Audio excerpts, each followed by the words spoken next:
I set up a brand new Notion dashboard and made it so that you can watch this in 10 minutes and understand briefly a little bit of things that you may need that are very simple so you can understand Notion. So many of you guys have told me that Notion's really intimidating at first and there's not enough guidance. So here's me helping you build that Notion dashboard. So let's just get straight on into it, and I'm going to do the step-by-step of everything I did to build this new dashboard for you guys. So to start Notion, all you really need is your email, and then you pull up to a blank page like this. First thing I would recommend is adding a cover and then changing that cover to whatever picture you would want. I personally look it up through Pinterest because they do give you some, but to make it more aesthetic and more you, I would just find pictures that you think are cute. I tested a bunch of different ones because sometimes like the aspect of it doesn't look as good, and then repositioning it again in that top right hand, like where it says change and reposition, then you can drag where you actually want your picture to be to make it all come together. Then everything you need in Notion is just hitting the backslash, if I can speak, and then you can scroll through everything. So it gives you columns, it gives you lists, it gives you calendars. You can add literally anything to Notion. I think it kind of depends on what you want. I start off with 2 columns. I like to look it up too. You can hit the backslash and then look up what you want. So backslash columns, you can do 1 column, which is just a normal one, 2 or 3, I believe, or even 4, but 4 would be very, very skinny columns. I started off 3, didn't like them, so I ended up with 2. And then the good thing about it is when you can type up anything that you want, and if you hit that section that you typed in, you can hit turn into a page or turn into, and it gives you a bunch of different things you can turn it into. And I always hit page to create my whole new page. So here's the blank page that I have in my Notion, and I just entitled it 2026 plan. I'm going to turn this one into a calendar. So you can again hit add icon, and it makes that like cute aesthetic icon. And you can also change the cover again for this one. I recommend doing that for most of them just because I feel like it makes it more aesthetic to have like covers for each one and like reposition and everything, but that might just be me. So again, you can hit that backslash and you can add whatever you want. So we're going to start off with down below. It has a bunch of different templates and a bunch of different databases that you can look into if you want that. First, I'm going to add a calendar. You can make a whole single page your calendar if you want it. And then that means like when you scroll through it, it will just scroll endlessly through your like calendar. The good thing about Notion is there's also templates that you can buy. So if you don't want to go over all of this and add it manually, you can do that. But I don't like having a whole page as a calendar. So what I ended up doing was I actually just hit a bunch of spaces and created a space between where I wanted my calendar on top, and then created a separate like page. And the good thing about it is, again, you can hyper like link this and turn it into a color. So under it says turn it into, make it a color, and you can highlight it, you can change the font, you can change the font color. It's really nice. And then you can hit the backslash again and then turn it into another page. You can either look for the calendar part. So again, you can search that up. I searched the calendar view and it added it on top of the like other I guess section that I was making. So this does create like a new database for you, and you can hit on any single day and it will create a new page or new task. And then on top it has the date and then tags. So you can create your own tag by just typing something in and it will automatically create it for you, which is really nice. And you can change the color by hitting the 3 dots.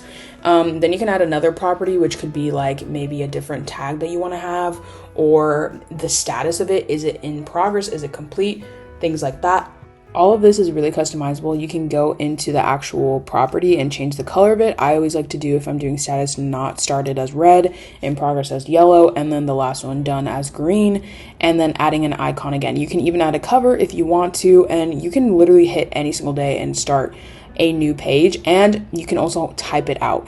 The good thing about this calendar is it creates a whole new like database. So if you want to go to your side icons or side profile when you open your Notion and it shows you all the databases you have, you can immediately go to your calendar instead of like going through each individual page to find it. That's something to keep in mind. And you can start a list on the bottom literally just by making a bullet point, and it'll make a list for you, which is really nice. And you can copy and paste the same things. I think having a calendar is just really useful because I feel like everyone can use it, and you can put multiple different, I guess, things that you need in that day, and that way you can see what you need to get done. And again, adding the cover. Then the next thing I wanted to show you, again, hitting the side button, you can turn it into having a color, and you can highlight it, so having a colored background, so blue background, or you can have blue text. I think eventually I ended up changing this just because I didn't like the blue highlighting in the back, but you can make as many pages as you want. Again, just hitting the 3, or I think this one is more like 6 little dots on the left hand side, and you can hit turn it into, and it turns in, then hit page, and then it'll turn it into a page. So next I'm making meeting notes. I'm making this into like a database for a student organization, so we need their little meeting notes agenda, and I'll change the icon again. The icon button is right next to changing the cover. Again, if you look at the bottom when you first start a page, it has a bunch of different buttons that you can hit with templates. So you can ask AI, you can have AI make your meeting notes. It has database ideas, it has templates. I just copied and pasted one of the meeting notes, and then I started dividing it. The way to make these dividers is pretty simple. You just make a space between all the sections, and then just highlight it, go to the side buttons on the left, and turn it into like whatever color you want. So I hit blue. And that's how I kind of like chunk it out a little bit, because I feel like it just looks better like that. And then I ended up making an archive for this, which is just a page, make another page to put all your other pages. I did spell archive wrong, so avoid actually looking at that. But I literally just typed out archive and then turned it into a page, and then you can actually just drag in those pages in there. So if you want to do that, that's the best way to do that. Then I made a like task organizer. Again, I'm showing you everything that you can do with hitting the backslash, and I'm making a new table for you guys to show you how I made this one that's called group work or task tracker. So this is an example. It automatically has the name, and then you can add whatever property you want. The very first one is just the title of whatever you're gonna do. So this is a task organizer. You can put the task name, or you can put somebody's name if you're doing tracking someone's progress. Then the second one, you can hit the property, and it shows you all the different properties you can have. You can have a link, you can have a phone number, you can have text, you can have a status, you can have numbers. It could be money, like currency, things like that. I always use like status or select or progress, things like that. I think those ones are the most beneficial. And again, you can change everything and the numbers behind it. I think that's just like the best way to do it. And if you're just like starting off, if you go into the actual like multi-select or whatever, when you make a multi-select, you can start typing and it will create new like different things to select from. And then the date, you can just hit the box again and select what date you want things to be due, things like that. And you can also change it so it can be ascending or descending by hitting like these arrows where it says example. If you look, there's like all these different buttons that you can do. You can make it full screen too if you wanted to. And also you can have each one of these icons, like each one of the tasks, have its own meeting notes into it, or having its own notes, which is really nice. So if you're using this for school and you have a task or you have an assignment that you need to do and you need to put in like actual notes, I think this would be the best way to do it. Then another thing that I always add is a to-do list. So I'm just typing out a to-do list, again, hitting the sidebar on the left and turning it into a color. I again highlighted it blue, and then you can also make it into a heading. The headings are the first like 4, and you just hit turn it into, and then it turns it into a heading.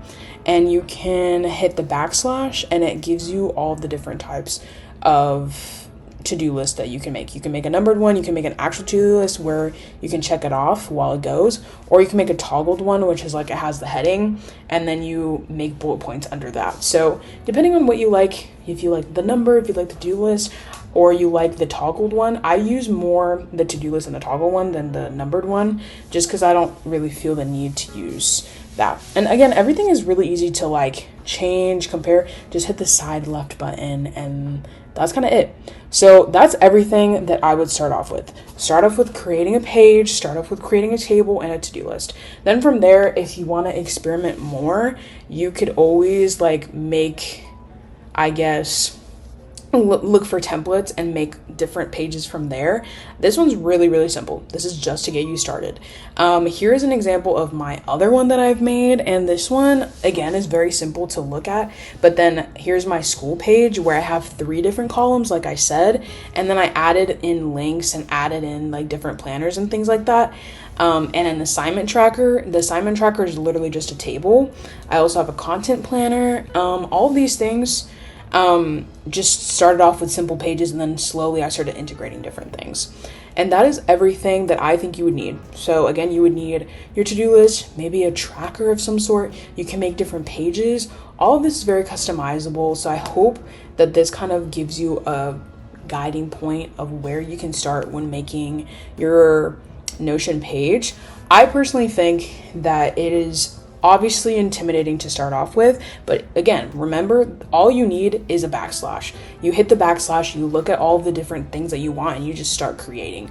Obviously, you have this video. There are so many other videos that you can make, and I really like that they kind of have a market where you can make your own templates and sell them, or you can buy from people, or they have free ones as well. So let me know what other Notion videos you want, if you want more tutorials. Thank you so much for watching today's video. I hope you guys enjoyed, and stay tuned until next Sunday's video, because I promise you guys it will be an amazing one. Thank you so much for watching. I love you guys. Bye, angels.